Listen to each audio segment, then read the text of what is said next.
Pentru cei care se plictisesc ca și mine în weekend și they like to Google stuff, deci violul, pentru 99% din istoria omului, a fost o crimă împotriva bărbatului. Când o femeie era violată, practic, crima era față de bărbat, față de proprietatea unui bărbat, da? Proprietatea tatălui sau a soțului. Deci în joc era onoarea bărbatului.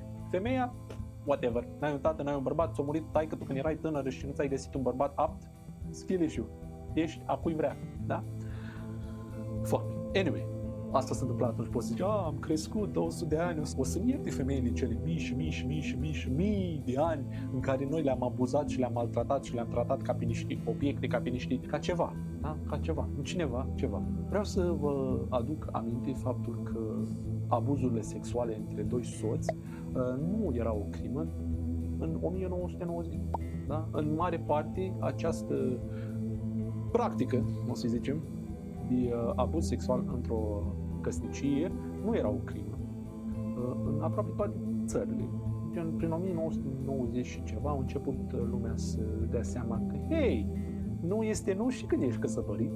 Dacă femeia zice că nu vrea, nu poate, nu o poți forța. Wow! Ce mărini moș am fost. Ne-a luat doar toată istoria, 99,9% din istoria omului să ne dăm seama că, și femeile sunt oameni. Deci da, tot ce pot să vă zic vouă, dragii mei, este că trebuie să fim mai buni. Simt că toate păcatele pe care le-am comis de-a lungul istoriei noastre trebuie răsplătite, da? Trebuie răscumpărate cumva. Deci da, dacă nu ești feminist, ești o jigodie.